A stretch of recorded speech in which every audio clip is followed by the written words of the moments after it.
E hoje o tema desse nosso diálogo consciencial é a mania daqueles que querem ser os juízes do mundo. Tem algum juiz aqui, gente, formado mesmo? Juiz, desembargador, desembargadora? Não, né? Mas não é desses que a gente está falando, não. Pior, é daqueles que não tem curso nenhum e se sentem os juízes do mundo, sabe? Anda com aquele martelo para decretar sentença na vida de todo mundo. Não tem uns desses? Será que é a gente? Será que nós somos esses juízes, essas juízas, hein? Vamos avaliar junto aqui. Quem são os juízes do mundo? Ou as juízas do mundo? Tem gente que tem o hábito de apontar os erros, enxergar falhas e descobrir defeitos.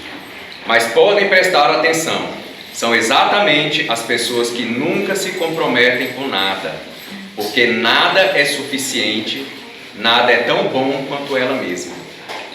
Então tudo, né, ela é melhor do que tudo, então nada é tão bom para ela que ela não tem o tempo inteiro que está decretando defeito, problema, tem que arrumar.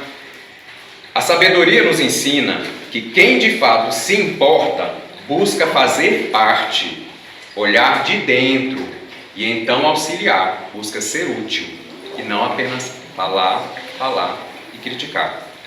Querer tudo prontinho e perfeito para atender tudo o que achamos que é o certo, isso é do ego. E o ego não se preocupa com o outro, não se predispõe a servir, ele não enxerga o outro, ele só quer ser servido o tempo todo, por tudo e por todos. Gente, só para fazer aqui uma pincelada, para quem não se lembra exatamente do que é o ego. O ego é a nossa personalidade. O ego está muito conectado com as minhas vontades, os meus caprichos, os meus desejos do dia a dia, sabe? Quando eu quero que o mundo se movimente ao meu redor, mas eu sou incapaz de me movimentar, né, em torno de alguém, em torno de algo, de um propósito realmente sério. E aí a gente vai falar dessa questão da religiosidade, né, na nossa casa espírita Celuz aqui. Alguns exemplos. Pessoas que criticam tudo o que você faz. Já viu aquela coisa? Tudo que a gente faz tem uma crítica, mas não é uma crítica que a gente vai fazer essa diferença, críticas construtivas e críticas destrutivas. Tem gente que fala que não, crítica é crítica e pronto. Mas se a gente for dividir aqui em construtiva e destrutiva, a gente vai entender que elas têm uns aspectos ali bem sutis que a gente pode perceber. Mas sabe aquelas pessoas que estão o tempo inteiro criticando tudo da nossa vida? Ou então sempre dando indiretinha, seja no nosso trabalho, seja no nosso emprego, seja no dia a dia, no relacionamento? Sempre tem uma forma daquilo ser perfeito, mas desde que não seja na vida dela e desde que essa pessoa, esse juiz do mundo, não tenha que fazer nada. Porque se ele tiver aí não dá, né? Porque ele só está sentado no trono, ele só quer julgar. Esse juiz, a juíza, ele só observa os outros. Ele não se olha e não se vê. Então tem essas pessoas que criticam o tempo inteiro. Aí você pega e fala para ela assim: mas se eu não estou fazendo bem feito, então faz você. Não, aí não. Estou falando para você fazer, porque o juiz, a juíza do mundo é assim, ele não quer fazer nada, ele só quer falar como é que faz. Quando você fala para ele fazer, na hora ele se ressalta, né? Fala assim: não, absurdo, né? Como é que você está pedindo para um juiz fazer alguma coisa, né? O juiz tem que ficar sentado no trono.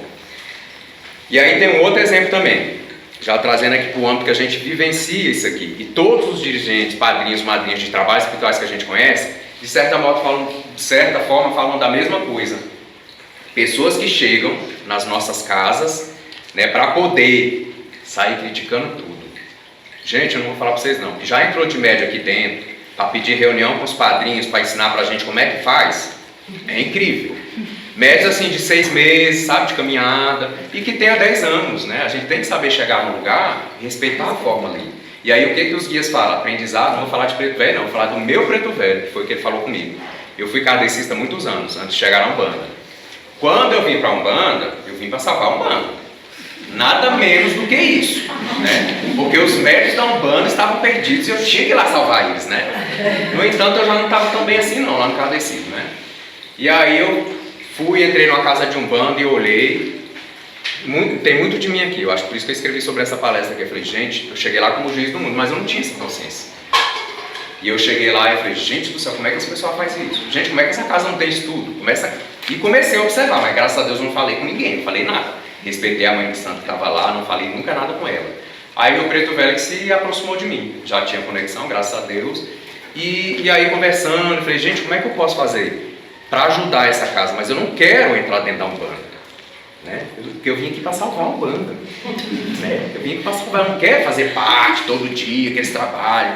Não quero, eu estou cansado de incorporar, né? Eu fiquei 15 anos lá no catecismo, André Luiz, comunhão espírita, incorporando. Eu falei, não, agora eu quero só ensinar. Agora eu quero só ensinar. Eu achando, né, na minha crença. Gente, é cegueira demais, é depois que a gente vê. E assim eu fui para a casa de Umbanda, aí falei assim, eu gostei, né? E assim, não cheguei a pedir para entrar não, mas olha o que aconteceu. Conversas vai, conversas vem, a gente conversando. Aí a mãe de santo lá do local, conversando comigo, falou assim, Sérgio, você não quer vir dar umas aulas para os médicos, né? Dar uns estudos, nem aulas, uns estudos e tal, que eu vi que você tem facilidade, você gosta de estudar, você gosta, né? Às vezes ela pedia para eu ler o Evangelho, e eu lia, fazia comentário, e falava, podia fazer isso uma vez por semana. Aí eu pensei, eu falei, vou fazer isso, então tá bom. Eu falei, eita, as coisas estão caminhando, né? As coisas estão caminhando. Aí eu entrei e ia uma vez por semana. Gente, chegava lá, quarta-feira, sem ter que fazer nada, chegava, fazia o que eu tinha que fazer, dava os estudos, as leituras, preparava com carinho o que tinha que ser preparado, ficava ali uma hora e meia e ia embora. Só que quando a gente começa a entrar, aí é que a gente vai vendo mais coisa, né? Aí eu falei, meu Deus do céu, eu preciso organizar essa casa. Eu acho que essa foi minha missão. Agora eu entendi, essa é a minha missão. Eu vim para organizar essa casa, foi Deus, foi espiritualidade, foi meu preto velho. Aí, obviamente, fui conversar com meu preto velho, que a gente sempre leva, né? Porque assim, na nossa desconexão, a gente acha que a gente é demais, né? Quando a gente abaixa um pouquinho, se para o nosso lugarzinho ali de limitação das nossas deficiências mesmo, e aí um preto velho, uma entidade que vem de muita luz, projeta a luz na nossa mente, no nosso pensador, como eles falam, né? Aí eu comecei a enxergar coisa diferente. Aí ele falou assim, olha meu filho, você quer ajudar? Entra na casa, se comprometa, mas vai ajudar do lado de dentro. Eu falei, então, pai Jeremias, que é o nome do meu preto velho, então, eu queria só ir lá às vezes, sabe? Vocês não quero, né, ter compromisso, não quero me envolver, não quero estar ali presente, eu quero ir lá só às vezes, não quero compromisso. Ele só falou assim, meu filho, ninguém ajuda olhando pela janela.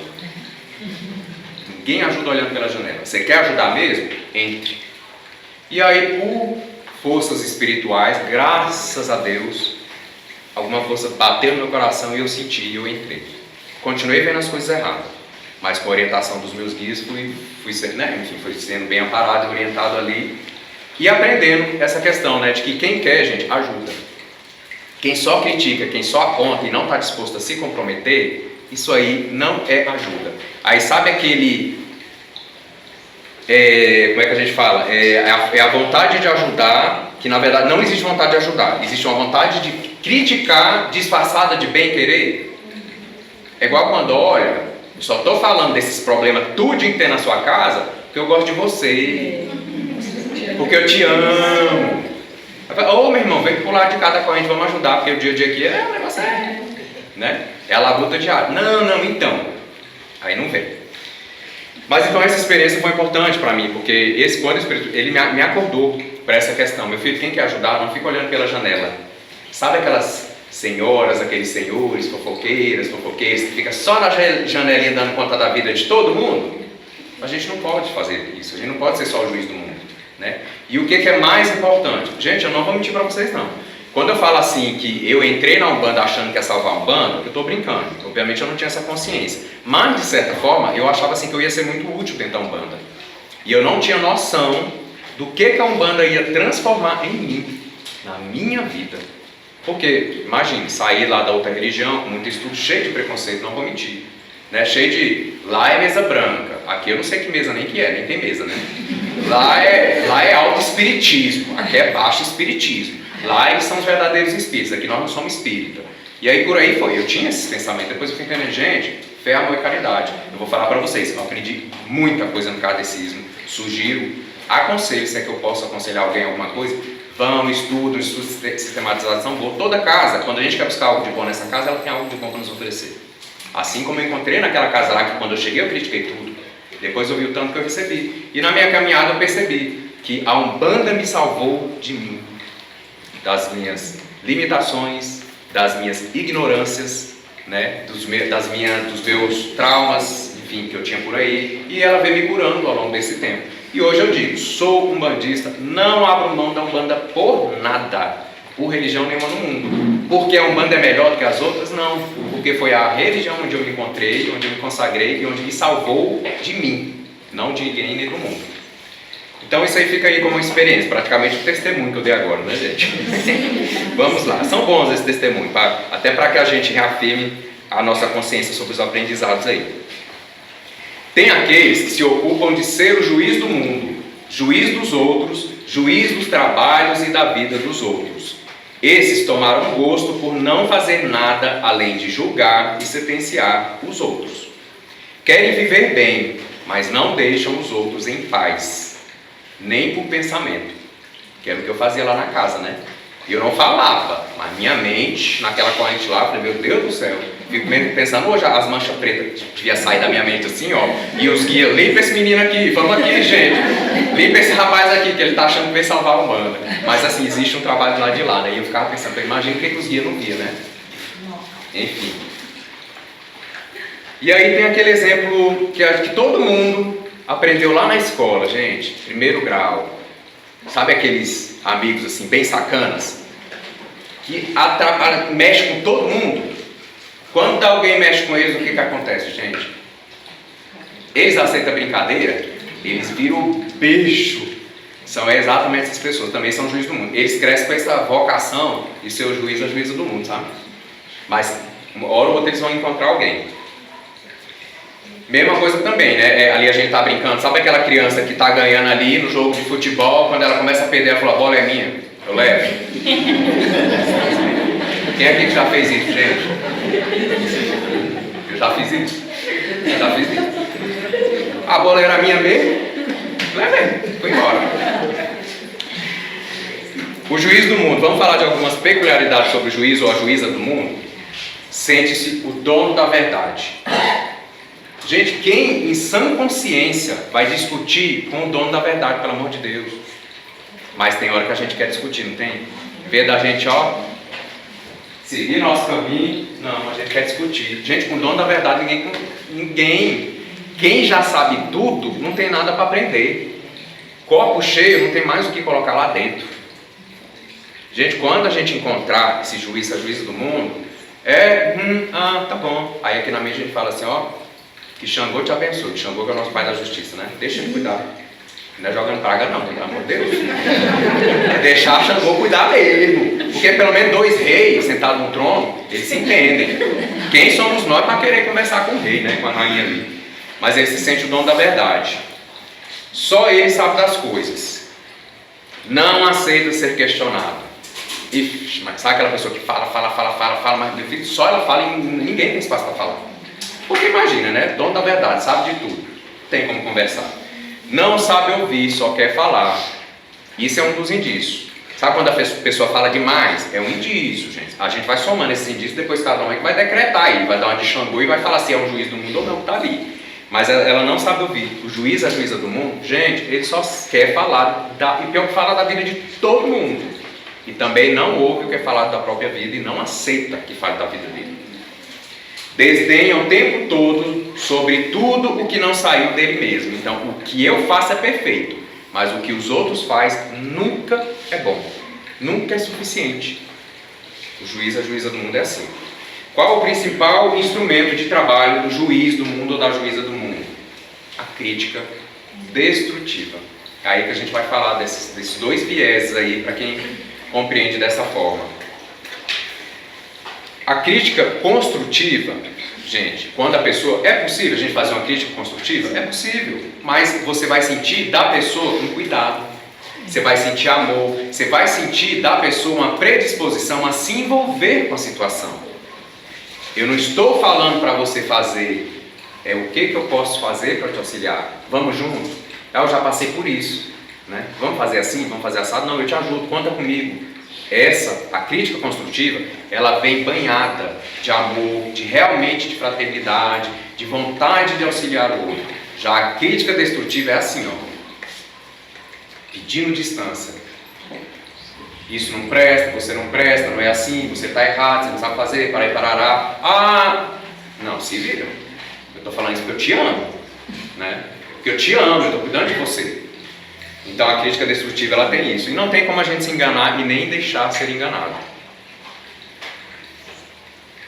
Então na destrutiva tem essa questão de destruir. O que a pessoa está tentando destruir no outro? Gente, às vezes é inconscientemente.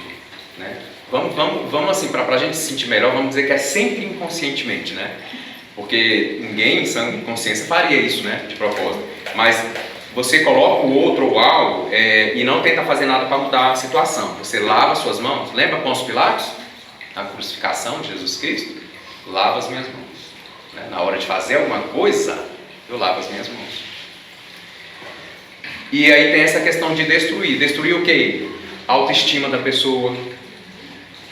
Sabe? Isso é muito grave. Destruir o quê? A autoconfiança da pessoa. Às vezes ela já não tem. Ela já vive em insegurança. Aí a gente vem e joga isso em cima da pessoa. É ajudar? Não. Isso não é querer ajudar, né? E já a construtiva, não. A gente quer construir. Você abraça, você se torna parceiro, parceira daquela pessoa ali. É porque mais do que querer ver o outro ou alguém ou algo bem, você quer fazer parte dessa transformação, né? Então, cheguei no Ser Luz, quero entrar, vi um bando de defeito. Eu posso contribuir? Então eu vou entrar. Vou me envolver e eu vou ajudar essa casa, porque eu senti, né? Então é diferente de ficar só apontando. Estou falando isso porque, assim, gente, isso é muito comum, né? Quem está na frente de trabalhos sabe que isso, assim, é corriqueiro, né? As críticas, reuniões que a gente já passou, que a gente olhava um para o outro assim e falava assim, eu não estou ouvindo isso não. Porque, assim, obviamente, quando vem com amor, a gente sente. E a gente sente o apoio, a gente acata muito carinho. Mas quando a gente percebe que são pessoas que mais querem dizer faça assim, assado, mas nunca querem se envolver, aí a gente tem que ter cuidado. Isso para tudo. Estou usando o exemplo da casa, mas a gente tem que usar para o nosso dia a dia. A crítica destrutiva, para a gente não restar dúvida, ela tem a ver com medo. A pessoa tem medo de não ser capaz de fazer o que você faz, mas ela não demonstra esse medo. E aí ela não faz aquilo que você faz, mas quer te falar o que tem que fazer. Porque, gente, fazer dá trabalho. É difícil, às vezes dói. Agora também não precisa nem falar da alegria que isso traz, porque eu vou te falar, ninguém consegue trabalhar triste não, gente. Por que a gente está aqui? Tem os probleminhas, os entradas do dia, tem, mas se a gente não tivesse muito mais feliz, a gente não conseguiria, porque ninguém consegue, né? Ficar fazendo um trabalho, vamos dizer assim, voluntário, entre aspas, né? Para ir sofrer. Quem é que vai fazer isso, gente? Vou para um trabalho não dá para ficar sofrendo, não. Eu vou porque eu amo, porque me faz bem, porque eu gosto, né? Mas, assim, essa pessoa que é um juiz, a juíza do mundo, ela tem muito medo de fazer as coisas. Então é melhor ser crítico, é melhor ser juiz, porque assim eu não vou estar em evidência. Ninguém vai estar vendo as minhas limitações, as minhas incapacidades, eu não saber lidar com algumas situações. Então, o medo é o principal ponto da pessoa que critica demais, nesse sentido ruim. Insegurança. Acabei de falar, eu tenho medo de ser avaliado, então jamais eu vou me colocar na frente. Eu quero ficar nos cantos, por trás, só apontando quem está na frente, porque quem está na frente é que sofre, né? É apontado o tempo inteiro, você poderia falar melhor, você poderia falar de outras coisas, de outro tema, né? Não tem problema. Essa insegurança é isso. Eu não quero me colocar em evidência, então eu vou colocar outras pessoas em evidência, porque eu saio do foco de ação dela e eu ponho outro em foco de visão. Sabe aquele negócio que, assim, para a minha pequena luz brilhar, eu tenho que diminuir a luz dos outros? O juiz, a juíza do mundo sabe fazer isso muito bem. Superficialidade. Essa pessoa pensa que não precisa viver nada, que já sabe tudo. É que a gente fala, médicos que passam numa casa de Umbanda 3 meses, 6 meses, e quer ensinar os padrinhos, né? E outros caminhos. Então, assim, gente, superficialidade. Quando eu acho que eu sei demais, pode ter certeza, é porque eu sou superficial em tudo que eu acho que eu sei. Porque quando a gente vai aprofundando o conhecimento, a gente tem a certeza daquela frase que os grandes filósofos falam, só sei que nada sei. Gente, é incrível. Quanto mais a gente estuda e vai aprendendo, mais a gente vê que a gente não sabe nada. Ao contrário dos juízes e juízas do mundo, que passa 3 meses numa casa de Umbanda e fala assim, eu não abro uma casa porque eu não quero, mas deixa eu explicar para vocês como é que é. Entende? É o juiz e a juíza do mundo. E outro problema grave dos juízes e juízas do mundo, gente, frustração. Não consigo fazer, também não vou deixar ninguém fazer direito. Então eu vou minar. Eu vou o tempo inteiro apontar defeitos. Não vou me envolver. Então, assim, existe uma frustração interior. Nós estamos falando aqui do juiz, juíza, que faz as críticas destrutivas, gente. Tem gente que tem muita capacidade de discernimento, de observação, e que aplica da forma correta. Não é desse que a gente está falando. A gente está falando inclusive de quando nós nos colocamos nessa posição de ser esse juiz de críticos destrutivos, né? E aí o que acontece? A pessoa pega todas essas fraquezas, insegurança, medo, frustração, pega tudo isso, dissimula que isso não existe na vida dela e então projeta no outro. Então eu tenho que minar o outro, eu tenho que tirar o brilho do outro, porque senão eu vou me sentir inferiorizado. Eu não posso, porque eu sou o rei, eu sou o juiz, eu tenho que estar acima. Então a gente tem que ter cuidado. Às vezes a gente faz isso. Gente, não tem quem nunca fez e não tem quem nunca passou por isso. A gente já fez, a gente já passou. Observem que nessa receita existe um jogo psicológico onde a pessoa que se acha o juiz ou a juíza do mundo, dela fazer tudo se ajustar à sua própria vontade, porque é incapaz de enxergar o outro, de aceitar os outros, de auxiliar e de servir. Então existe, gente, essa incapacidade desse juiz, dessa juíza do mundo, de, sabe aquela palavrinha resiliência, de aceitar as coisas às vezes como são, porque não tem como tudo ser perfeito. Gente, é impossível. Não tem como uma casa, um caminho, um relacionamento. Não existe. O que existe é a vontade, né, de acertar, de corrigir o que a gente já está entendendo, mas assim, corrente, junto, vamos junto, né? Mas perfeição não existe. Então não adianta eu só vou entrar na casa de Umbanda se ela for perfeita. Meu filho, não existe. Eu só vou entrar na igreja, enfim, estou fazendo um trabalho de ayahuasca, de medicina, de terapia, eu só vou entrar no relacionamento se for perfeito. Olha, Deus é muito sábio. Quando Ele permite que a gente se apaixone por um ser humano cheio de defeitos, gente, para mim tem uma bênção divina aí. Porque imagina, todo mundo só quer o parceiro, a parceira perfeita, né? Imagina se não fosse a paixão. Meu filho, a gente nem tinha nascido. Para começo de história, não ia ter nascimento de ninguém, ia se juntar para nada. Mas aí vem a paixão, tem uma sapiência por trás disso aí. Agora aí a gente vai projetando consciência, né? Construindo um relacionamento, fazendo ele ficar cada vez mais perfeito, dentro da perfeição que a gente vai alcançar. O juiz do mundo se acha no tempo do próprio juízo final dos textos sagrados. Gente, Apocalipse. Ele é como é que fala? O cavaleiro do Apocalipse, né? O juiz, às vezes, do mundo é o cavaleiro, ou então a amazona do Apocalipse. Ela vem no cavalo branco ou no cavalo preto, não importa, e fala assim: eu vim aqui para julgar, você vai para o inferno.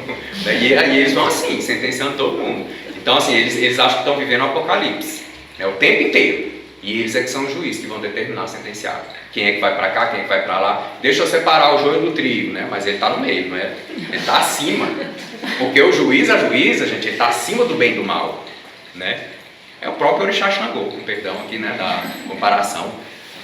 Não está em julgamento, não está em questão avaliar a vida dele. Não está em questão avaliar a vida dela. E há daquele discordar, né, do posicionamento dele. O que é curioso, gente? Esse juiz, essa juíza do mundo, eles são os maiores especialistas de todos os tempos, em todas as áreas. Eu não sei como, mas de alguma forma, eles são biólogos, eles são químicos, eles são médicos, eles são juízes, eles são engenheiros. Eles têm todas as profissões, né? E aí a gente analisa e fala, meu Deus, porque eu me formei nessa profissão e eu não sei tanto quanto esse juiz, né? Eles são especialistas em tudo e em todos. Dão conselhos sobre vida amorosa. A maioria deles talvez estejam até separados, nunca casaram. Não, mas deixa eu te ensinar o que é um casamento. Sabe quando a gente vê aqueles programas de televisão de pessoas falando sobre relacionamento? Então, quantos anos você é casado? Então, nunca casei. Eu prefiro não casar, né? Porque eu não quero lidar com aquilo. A gente não sabe construir. O juiz do mundo não quer se transformar. Ele quer que tudo se transforme para caber na sua realidade limitada, engessada e egoísta. Gente, ele não quer saber de autoconhecimento, reforma íntima, autotransformação. Isso não existe no vocabulário dele. O que existe é o seguinte: o mundo se movimenta para que eu passe, né? Então, eu acho que tem aquela síndrome de... É Moisés, né, gente? Que bate o cajado e abre o mar. É a síndrome de Moisés. Acabei pronto, criei isso agora. É a síndrome de Moisés, gente. Bate o cajado, o mar se abre e ele passa. Né? É assim, a síndrome de Moisés. Então a gente tem que ter cuidado com essas questões. Para a gente ir encerrando aqui, ó, tem um texto, olha o nome do crítico, Anton Ego. Anton Ego. Isso aqui foi tirado daquele filme, eu tirei esse textinho daquele filme Ratatouille, sabe? Do ratinho que cozinha. E aí tinha um crítico lá que se chamava Anton Ego. E depois, no final, porque assim, toda crítica, imagina, gente, um ratinho, obviamente que isso aí é um jogo de cena e de simbologia muito grande, né? Porque esse Anton Ego, que era o grande crítico lá daquele desenho, daquele filme, ele no final das contas entendeu que não importa quem está por detrás, se é um grande chefe, importa a qualidade dessa pessoa, se ela sabe cozinhar, se faz com amor, se faz com carinho, com dedicação, se tem vocação de fazer aquilo, né? E aí esse grande crítico falou assim, de certa forma, o trabalho de um crítico é fácil. Ele mesmo falando dos críticos, hein? Nos arriscamos pouco e temos prazer em avaliar com superioridade os que nos submetem seu trabalho e reputação. Ganhamos fama com críticas negativas. Ele fala que as negativas são as melhores, que é mais da audiência, né? É ou não é, hein? Ganhamos fama com as críticas negativas, que são divertidas de escrever e de ler. Mas a dura realidade que nós, críticos, devemos encarar é que no quadro geral, a mais simples porcaria talvez seja mais significativa e importante do que a nossa melhor crítica. Então, às vezes a coisa mais simples, o que ele falou? Às vezes uma porcaria que alguém está fazendo é melhor do que a crítica que ele está fazendo, porque pelo menos essa porcaria está realizando alguma coisa. Para si, para o outro, para o mundo. Ninguém experimenta algo estando de fora.